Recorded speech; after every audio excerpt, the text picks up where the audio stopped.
Hello प्यारे दोस्तों, कहानी के अंतिम भाग में आप सभी का स्वागत है। अगर आपने इसके पिछले भाग नहीं देखे तो आप हमारे चैनल में विजिट करके देख सकते हैं। तो चलिए शुरू करते हैं आगे की कहानी। मुस्कान को देखते ही जज साहिबा अपनी जगह पर खड़ी हो गई। कोर्ट में मौजूद हर इंसान सदमे में था। जिससे हर इंसान मरा हुआ समझ रहा था, वह जिंदा खड़ी थी।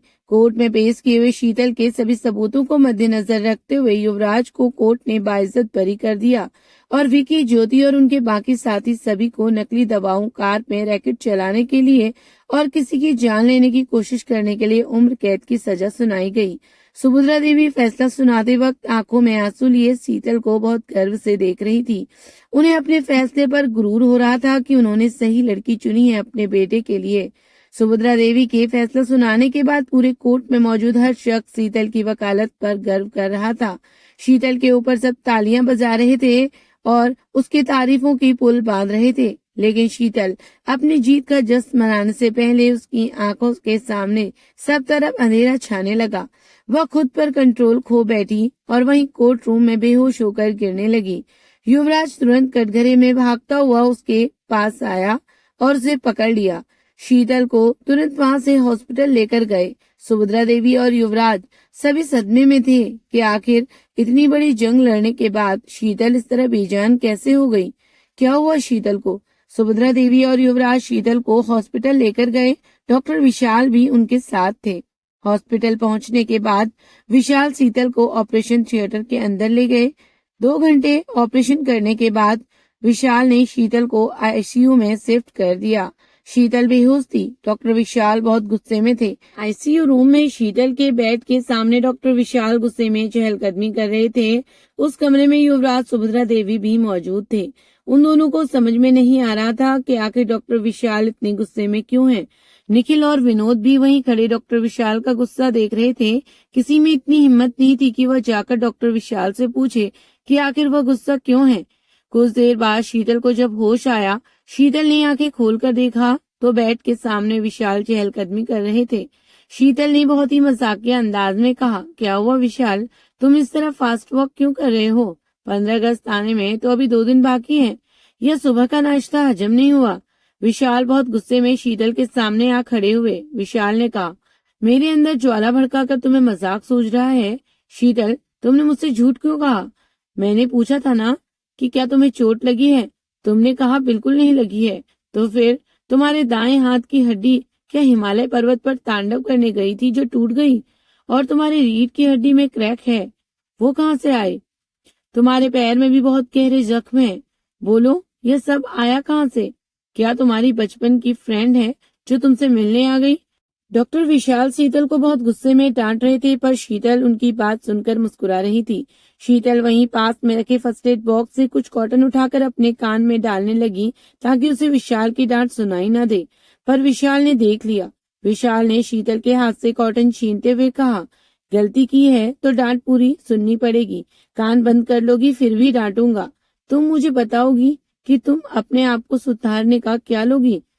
बचपन से बदमाशियां करती हो, खुद को झांसी की महारानी समझती हो या कोई महान आत्मा जो चल पड़ी महारानी 100 गुंडों से उलझने। एक बार मुझे नहीं बुला सकती थी? अगर तुम्हें कुछ हो जाता तो? एक बार भी सोचा तुमने मेरा क्या होगा? तुम्हारे मम्मी पापा का क्या होगा? विशाल की डांट सुनते हुए शीतल अचानक चिल्लाने लगी, ओ नहीं विशाल, बहुत दर्द हो रहा है। विशाल कुछ करो, बहुत दर्द हो रहा है। शीतल को दर्द में चिल्लाते देख सभी चौंक गए। डॉक्टर विशाल ने घबराते हुए कहा, शीतल बताओ कहाँ दर्द हो रहा है, बताओ ना कहाँ दर्द हो रहा है, मैं ठीक कर दूंगा। शीतल, विशाल, दर्द तुम दे रहे हो, दर्द मैं कैसे दे रहा हूँ? मैं तो तुमसे इतना दूर हूँ। बताओ क्या हुआ, कहाँ दर्द हो रहा है? शीतल ने मुस्कुराते हुए कहा, तुमने डांटा इसलिए दिल में दर्द हो रहा है। इतना कहकर शीतल जोर जोर से खिलखिलाकर हंसने लगी। शीतल की हंसी सुनकर वहां खड़े सभी जोर से हंसने लगे। डॉक्टर विशाल ने शीतल को बड़ी जोर से घूर कर देखा। शीतल ने मुस्कुराते हुए कहा, सॉरी, मैंने परेशान किया। लेकिन विशाल, मैं क्या करती? अगर मैं उस वक्त बता देती कि मेरे हाथ फ्रैक्चर हो चुका है तो तुम मुझे किसी भी कीमत पर कोर्ट पहुंचने नहीं देते। सबसे पहले मेरा ट्रीटमेंट करते, बाद में ही कहीं जाने देते। लेकिन उसके लिए मेरे पास वक्त नहीं था। अगर अभी तुम्हारा गुस्सा शांत नहीं हुआ तो ठीक है, कान पकड़कर दंड बैठक कर देती हूँ। पैर में दर्द हुआ तो इलाज तुम्हें ही करना पड़ेगा, ठीक है? विशाल ने मुस्कुराते हुए कहा। उसकी कोई जरूरत नहीं है, मुझे पता है। तुम ज्यादा देर मुझे नाराज रहने नहीं दोगी। जाओ, मैंने तुम्हें माफ कर दिया, आइंदा से ऐसी गलती मत करना। शीतल ने कहा। ठीक है विशाल। विशाल ने कहा। तुम सच में नहीं सुधरोगी। शीतल ने विशाल को देख मुस्कुराते हुए कहा। जनाब, सुधरना किसे है, हम तो जन्म से बिगड़े हुए हैं।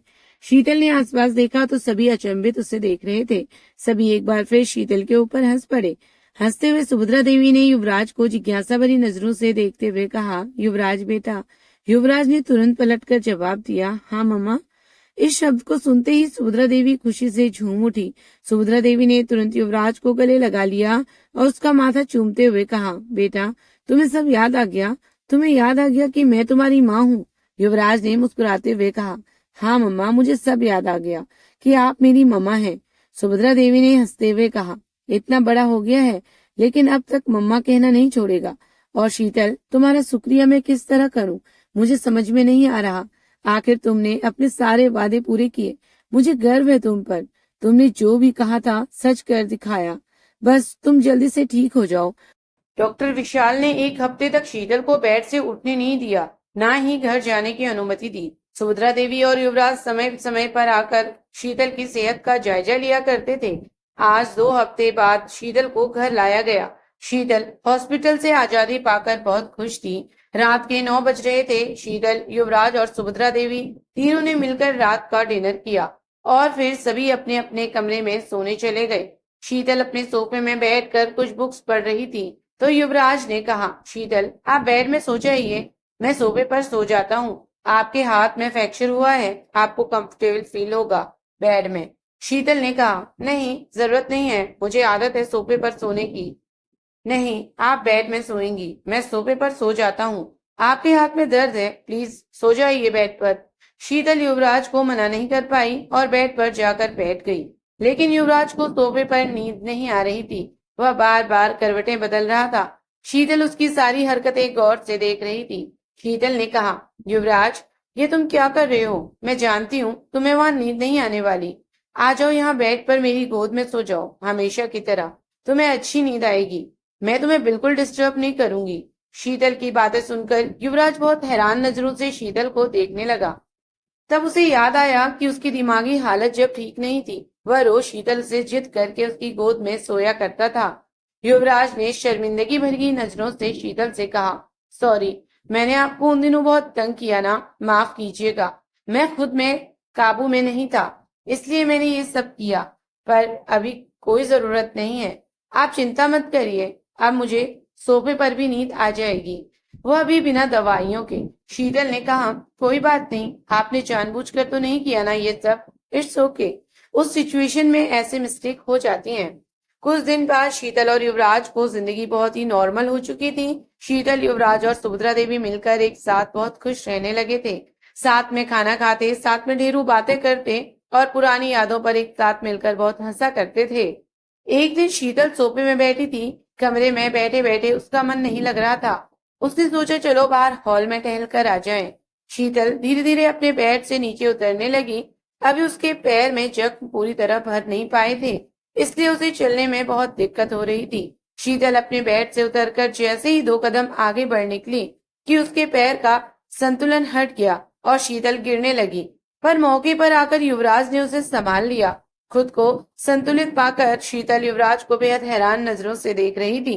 युवराज और शीतल दोनों एक दूसरे की आंखों में खोए हुए थे। दोनों के दिलों में एक दूसरे के लिए बहुत सारी भावनाएं भरी हुई थी, लेकिन दोनों एक दूसरे को पता नहीं पा रहे थे। युवराज की आंखों में देखकर शीतल का दिल जोरों से गा रहा था, मने साहिबा जी करता बहाने, नैनाना भाभी जी ना समझे इशारे। धीरे धीरे नजरों से ही पढ़ लो शब्दों को, दिल की बातें कैसे मैं बयां करूं। युवराज और शीतल दोनों एक दूसरे को अपने दिल की बात बताने के लिए व्याकुल थे, लेकिन दोनों के दिल में कुछ संकोच थे कि दोनों एक दूसरे को अपने दिल की बात बता नहीं पा रहे थे। उसी वक्त सुभद्रा देवी कमरे में आई। उन्होंने शीतल और युवराज को एक साथ देख लिया। सुभद्रा देवी ने सोचा कि अब शीतल और युवराज के बीच नजदीकियां बढ़ रही हैं, जो कि ठीक नहीं है। सुभद्रा देवी ने शीतल से कहा, शीतल तुम मेरे कमरे में आओ, मुझे तुमसे कुछ जरूरी बात करनी है। इतना कहकर सुभद्रा देवी अपने कमरे में चली गई। शीतल और युवराज अपनी अपनी जगह पर संभलते हुए अपने अपने कामों में जुट गए। शीतल सुभद्रा देवी के कमरे में आई। शीतल ने कहा, जी मैम, आपने मुझे बुलाया था? सुभद्रा देवी ने कठोर आवाज में कहा, हाँ, मैंने तुम्हें बुलाया है शीतल। पर शीतल, तुम अपना वादा और अपनी जगह भूल रही हो। तुम्हें मैं जिस काम के लिए इस घर में लाई थी, वो काम अब पूरा हो चुका है और हमारा सौदा भी पूरा हो चुका है। तुम्हारे पिता का ऑपरेशन हो चुका है, अब वह बिल्कुल ठीक है। ये रहा तुम्हारा डॉक्टर होने का लाइसेंस। और तुमने जो अपना वादा पूरा किया, युवराज को बेगुनाह साबित कर दिया और उसकी जान बचाई। इसलिए हम अब आजाद हैं। ये रहे तुम्हारे पैसे और ये रही सारी फाइलें जिन पर तुमने सिग्नेचर किए थे कि तुम सौदा पूरा होने के बाद इस घर में बिल्कुल नहीं रुकोगी, किसी रिश्ते को नहीं निभाओगी जिसे तुम भूल रही हो। मैं जानती हूँ तुम भावनाओं में बहकर उन सारे रिश्तों को निभाने लगी हो जो हमारे सौदे के अंतर्गत जुड़े थे, लेकिन अब उन्हें यही रोकना है। ये रहा तुम्हारा और युवराज का डिवोर्स पेपर। इसमें साइन करो और कल सुबह होते ही तुम अपनी जिंदगी का फैसला लेने के लिए आजाद हो। इस सौदे से जुड़े हर रिश्ते से आजाद हो। सुभद्रा देवी के कठोर शब्दों को सुनकर शीतल का दिल शीशे की तरह बिखर रहा था। वह खुद को संभाल नहीं पा रही थी। उसे बहुत दुख था कि जिन रिश्तों को उसने इतने दिल से निभाया था, उसे सुभद्रा देवी सिर्फ एक सौदा समझ रही थी। पर शीतल अब अपनी भावनाओं का गला दबाने के लिए मजबूर थी। वह अपने किए वादों से मुकर नहीं सकती थी, ना ही वह सुभद्रा देवी को अपने दिल का हाल बता सकती थी। शीतल अपने वादे से मजबूर होकर अपने आंसू को पी गई और बहुत दुख भरी नजरों से सुभद्रा देवी को देखने लगी।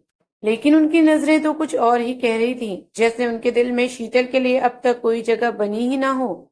शीतल ने मजबूर होकर आखिर पेपर पर साइन करने के लिए हामी भर दी।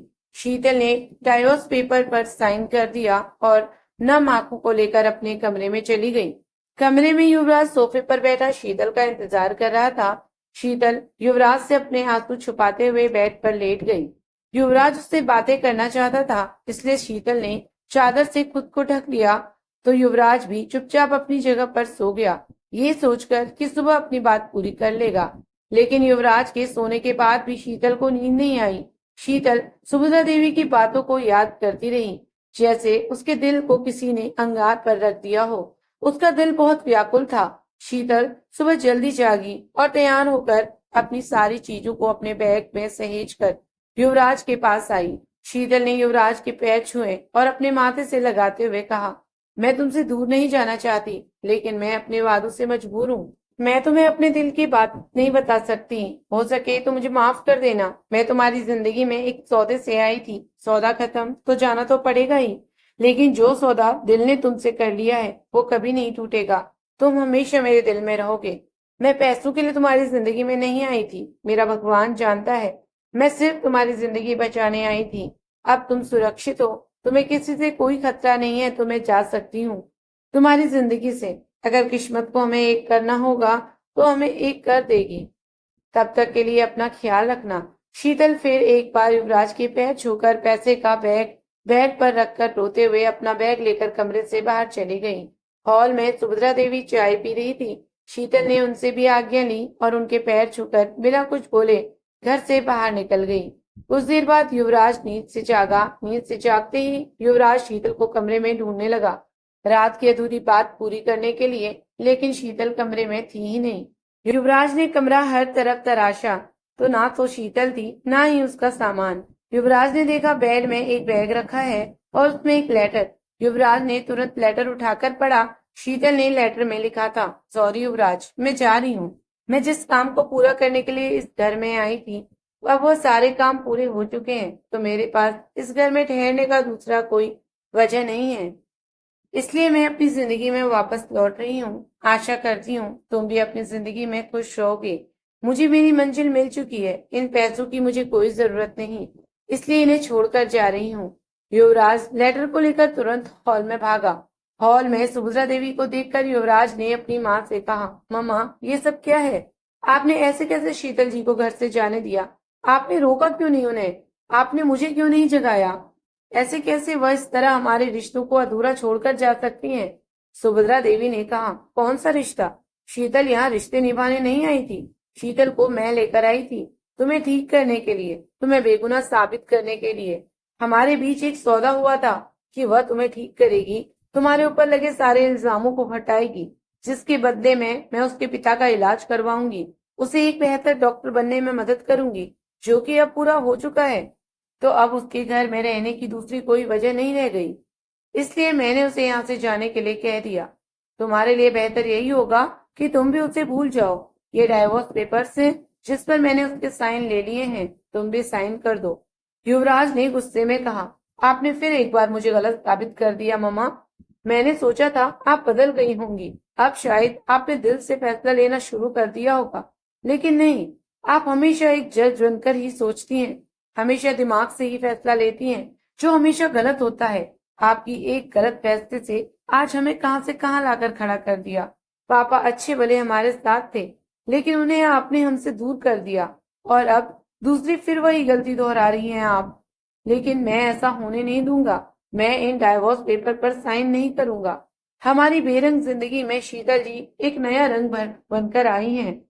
उनके आने से हमने फिर से जीना सीखा है, एक साथ रहना सीखा है, मुस्कुराना सीखा है, और आपने उन्हें एक पल में बेदखल कर दिया हमारी जिंदगी से। पर मैं ऐसा होने नहीं दूंगा। भले ही आपने रिश्ता सौदे के लिए जोड़ा हो, लेकिन अब रिश्ता दिल से जुड़ गया है, जो आपके इन कागज के टुकड़ों से तोड़ा नहीं जा सकता। मैं नहीं मानता आपका फैसला और आपका सौदा। मैं शीतल को हमारी जिंदगी से दूर जाने नहीं दूंगा। उन्हें आना होगा हमारी जिंदगी में वापस लौट कर। हमारा ये घर सूना नहीं रहेगा। युवराज गुस्से में अपनी माँ के कमरे में गया और वहां से उनकी और शीतल के बीच हुए सौदे से जुड़ी सारी फाइलें उठाकर हॉल में ले आया, और युवराज ने हॉल में ही शीतल और सुभद्रा के सौदे वाली जुड़ी फाइलों को और डिवोर्स पेपर्स को मिलाकर जला दिया। युवराज ने कहा, ये रहा आपका सौदा, जो अब राख हो चुका है। इन्हीं को दिखाकर आपने शीतल को मजबूर किया था ना घर से जाने के लिए।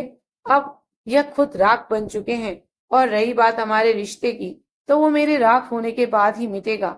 अगर आपने मुझे रोकने की कोशिश की, तो आप मुझे दीदी की तरह हमेशा के लिए खो देंगी। इतना कहकर युवराज ने उन फाइलों के राख को मुट्ठी में उठाया और शीतल की घर की तरफ चल पड़ा। सुभद्रा देवी अपनी जगह पर स्तंभ खड़ी अपने बेटे के फैसले पर हैरान थी। दूसरी तरफ शीतल अपने घर पहुंची। शीतल ने अपने घर का दरवाजा खटखटाया। शीतल की माँ ने दरवाजा खोला। शीतल की माँ उसे देखते ही बहुत खुश हुई। शीतल की माँ ने कहा, अरे इतनी सुबह सुबह घर आ गई, अच्छा किया। अब एक दो दिन हमारे साथ भी रह ले। और कैसे हैं वहां सब? सुभद्रा देवी कैसी हैं? और तेरा वो दीवाना युवराज, वो कैसा है? उसका पागलपन पूरी तरह ठीक हुआ या नहीं? शीतल के पास अपनी माँ के सवालों का कोई जवाब नहीं था। वह तो बस अपने बहते आंसुओं से परेशान थी। शीतल के पिता वहां आए। शीतल अपने पिता को देखकर उनसे लिपट कर रोने लगी। शीतल के पिता ने कहा, क्या हुआ बेटा, इतनी सुबह सुबह घर लौट आई? क्या हुआ? वहां सब ठीक तो है ना? कुछ ठीक नहीं है पापा, मैं वो सब छोड़कर आ गई। मेरा और युवराज का डिवोर्स हो गया। शीतल की माँ ने गुस्से में कहा, अरे रिश्ता है या मजाक? जब मर्जी हुआ जोड़ लिया, जब मर्जी हुआ तोड़ दिया। तूने कहा कि तूने एक पागल से शादी कर ली। मैंने कुछ नहीं कहा, लेकिन जब वह ठीक हो चुका है, तब तू उसे छोड़कर आ गई। ये क्या मजाक कर रही है तू? क्या यही संस्कार दिए हैं मैंने तुझे? शादी है, कोई गुड्डे गुड़िया का खेल नहीं कि तू जो मर्जी में आए वो करेगी। शीतल ने कहा, हाँ माँ, मुझे आपके दिए संस्कार याद हैं। मैं भी अपनी शादी निभा ही रही थी, लेकिन एक बात मैं आप लोगों को पहले नहीं बता पाई। मेरी और युवराज की शादी एक सौदे की वजह से हुई थी, जो सौदा मेरी और सुभद्रा देवी के बीच हुआ था। सुभद्रा देवी ने मुझसे वादा किया था कि मैं उनके बेटे को बेगुनाह साबित करूं और उनकी दिमागी हालत ठीक कर दूं, तो वह पापा के इलाज में मेरी मदद करेगी और मुझे डॉक्टर बनाएगी, जिसके बदले मुझे उनके बेटे के साथ रहकर उन्हें ठीक करना है। लेकिन मैं बिना कोई रिश्ते उनके साथ नहीं रह सकती थी। मैंने बदले में युवराज से शादी कर ली, ताकि मेरा उनका साथ रहना दुनिया के लिए गलत ना लगे, और मैंने अपनी जिम्मेदारी पूरी कर दी। इसलिए अब सौदा खत्म और सौदे से जुड़ी शादी भी। लेकिन पापा, रिश्ता भले ही सौदे से जुड़ा था, लेकिन आपको पता है, मैंने अपनी जिम्मेदारियां कभी अधूरी नहीं छोड़ी। मैंने दिल से वो सारे रिश्ते निभाए थे। मेरे लिए भी उन रिश्तों को खत्म करना आसान नहीं है, क्योंकि वह अब मेरे दिल से जुड़ चुके हैं। लेकिन मैं अपने वादों से बंधी हुई हूँ। सुभद्रा माँ ने कहा था कि सौदा खत्म, रिश्ता खत्म।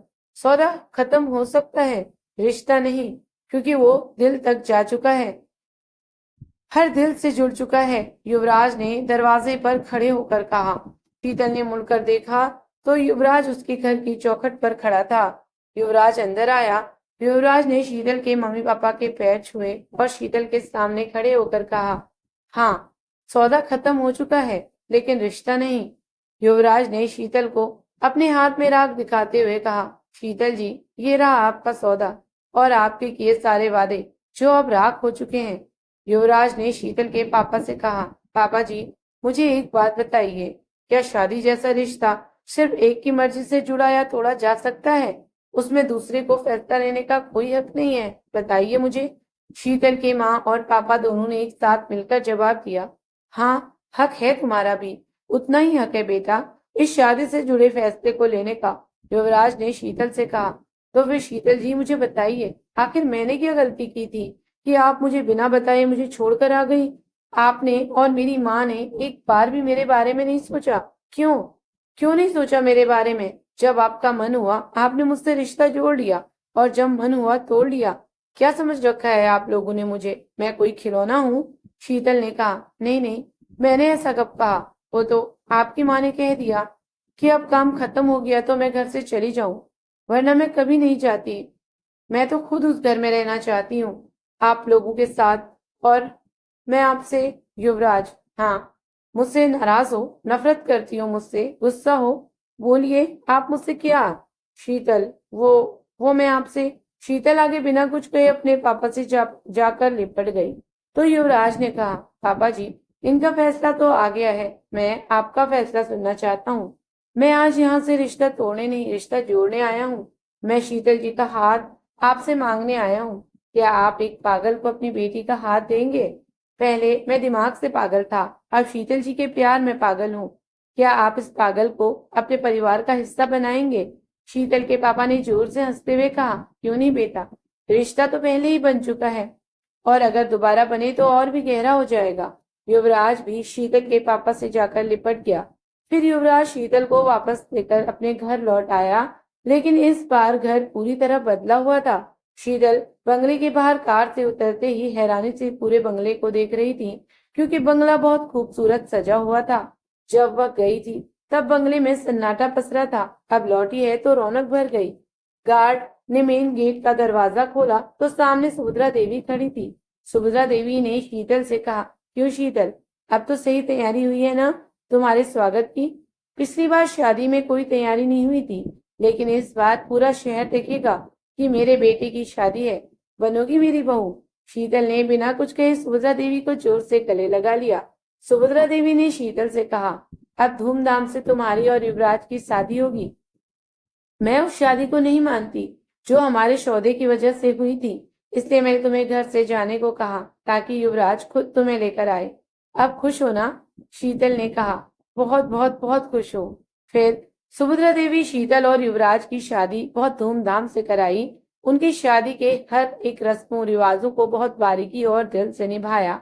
और आज शीतल का गृह प्रवेश वह खुद अपने हाथों से कर रही थी। शीतल का गृह प्रवेश के बाद युवराज उसका हाथ पकड़कर बंगले के अपने कमरे में उसे ले गया। सुभद्रा देवी वहीं हंसते हुए उनको जाते हुए देख रही थी। सुभद्रा देवी ने कहा, मैं बहुत खुश हूँ शीतल कि तुमने अपनी जिंदगी की हर चुनौती पार करके आखिर अपनी मंजिल पा ही ली। बस आगे तुम्हारी जिंदगी में और कोई चुनौती या समस्या ना आए और तुम्हारी जिंदगी हमेशा खुशहाल रहे। दूसरी तरफ युवराज और शीतल एक दूसरे का हाथ थामे अपनी खुशहाल जिंदगी के नए सफर में निकल चुके थे। दोनों बहुत खुश थे। ये कहानी यहीं समाप्त होती है। मिलते हैं नई कहानी के साथ। अगर आपने मेरे चैनल को सब्सक्राइब नहीं किया है तो प्लीज चैनल को सब्सक्राइब करें। कहानी में अब तक हमारे साथ बने रहने के लिए आप सभी का दिल से धन्यवाद।